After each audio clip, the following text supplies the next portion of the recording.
This is one of the most revealing interviews I've actually seen in a long time. Democratic Congressman Eric Swalwell went on MSNBC this morning and painted a very dramatic picture of the current border enforcement situation. Let's bring in Democratic Congressman Eric Swalwell. He's a member of the Homeland Security Committee and is also running for governor of California. Congressman, we are now 45 days into this partial government shutdown. House Republicans rejected the Senate bipartisan deal that would have funded all of DHS except for ICE and Border Patrol. Swalwell argues the Senate showed the way forward by funding everything except ICE and Border Patrol. He says Californians don't want more raids or public. That's really strong language for simply enforcing existing immigration laws. I just wanted to emphasize that. What's the way out? Are there any talks taking place? I think the Senate showed us the way out, which is fund the priorities of the American people, particularly TSA, keep Americans moving through those airport security lines, and to not fund ICE or Border Patrol. And as I talk to Californians up and down the state, what I hear is they don't want any more public executions. They don't want to see our neighbors running through the streets and the factories and fields where they work. They don't want to see any more raids, knocking down doors without a warrant. They want to see an end to that. The Senate was able to do that and still fund TSA. And the House wants to help a White House that believes that more of the same is what we're asking for. No one asked for this, no one funded this, and they're not going to get a penny from the House until they reflect what the Senate has done.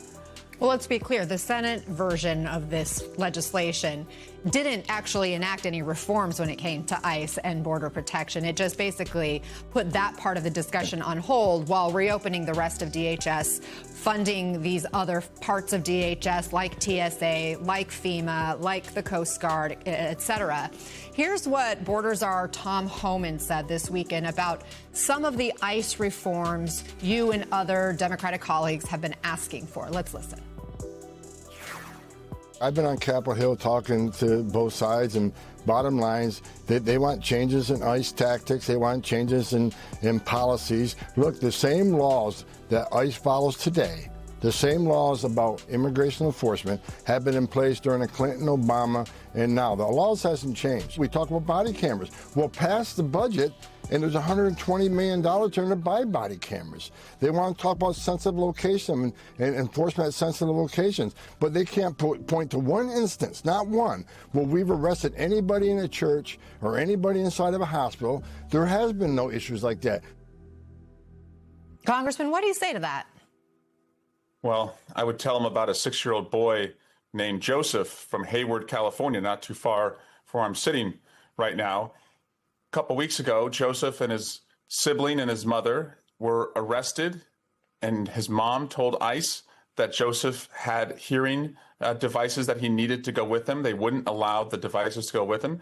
They deported Joseph and his sibling to Colombia, and my staff had to take, a week later, those assistive hearing devices to Colombia with Joseph and his family. That's the cruelty that we're seeing. He brings up the story of a 6-year-old boy named Joseph from California whose family was deported. These stories are always difficult, but they highlight the consequences when laws are broken.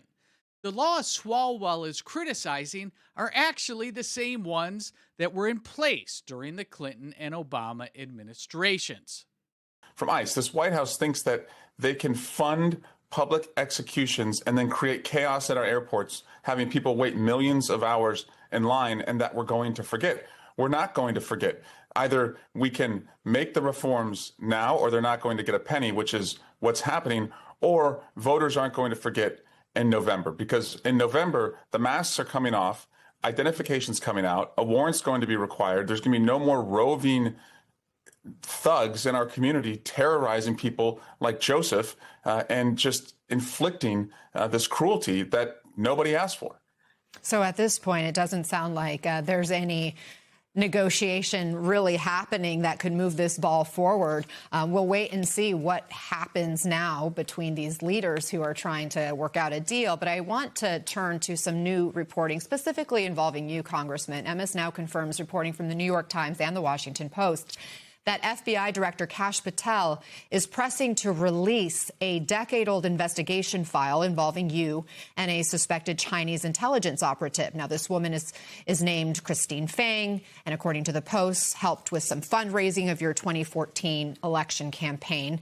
We should note you have never been accused of any criminal wrongdoing. A Republican-led House ethics probe found no wrongdoing. And we've reached out to the FBI, which denied that there was any improper motives in terms of drudging this up again. This is per the Washington Post. What do you make of Kash Patel reportedly making this move now? It's nonsense. It's laughable. We're at war. Gas prices are soaring. The threats to the homeland have never been greater since September 11, because we know Iran is capable of carrying out worldwide attacks through its proxies, and this is what they're focused on. You know, we knew the mortgage case that they tried to bring against me would be coming, because they tried that on others that have been on the enemies list, like Adam Schiff and Tish James.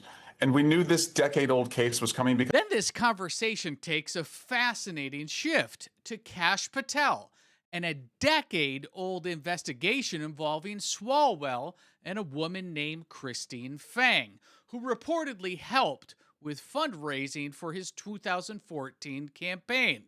Swalwell calls it nonsense and says it's laughable.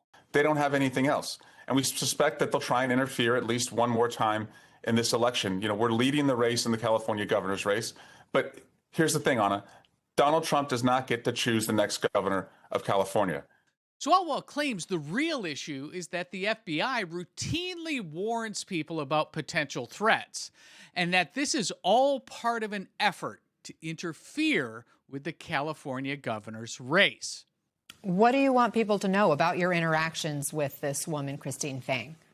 Yeah, what I want people to know is that the FBI will routinely go to individuals and tell them if they think somebody is a threat to them. That's what happened here. And for a long time, we worked to help them. And I want to thank the men and women at the FBI who have come forward, alarmed, concerned that Kash Patel would try and weaponize this in any other way than what it's always been characterized as, which is helping. And what this is going to do is no one's going to work with these guys again in the future. My colleagues on the Democratic side are saying, why would we give them additional surveillance powers as they're coming to Congress to ask for surveillance powers if they're just going to go after the president's enemies? And so I thank the Washington Post as well for their investigative reporting. I'm going to the FBI in about an hour and a half, and I'm going to have a press conference outside of their field office, and I'm going to ask every agent inside the building, do you want to be a part of the next Hoover-like effort, or do you want to come forward and do the right thing and say, enough is enough, we're going to put country and rule of law over Trump? Here's the core issue, though, that America First voters see clearly. Swalwell and many Democrats want to heavily restrict ICE and Border Patrol while complaining about the TSA airport lines. They frame basic law enforcement as cruelty, yet show less concern about the very real costs of unsecured borders, including fentanyl deaths, strained communities, and national security risks. Swalwell says no one asked for this, but millions of Americans did ask for this, for secure borders and for enforced laws when they voted. The American people have every right to expect our government to follow the laws on the books without an apology. This isn't about being cruel. It's about fairness. It's about the rule of law, and it's about putting American citizens first. President Trump is delivering on the mandate he was given. The question is whether Congress will work with him or if they'll continue to stymie and stand in his way. If this video resonated with you, hit the like button, subscribe, and tell me this in the comments.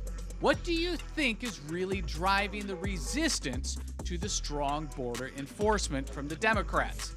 Let's discuss this further in the comments. Our next story is definitely one you don't want to miss. It's fascinating. In this story, I go through a discussion that both Tucker Carlson and Brett Weinstein had on if Donald Trump's truly in control right now, as we're starting to see some big concerns from the America First segment of the MAGA movement with is this war in Iran truly an American priority? I'm going to dissect all of that in the next story. Have a look.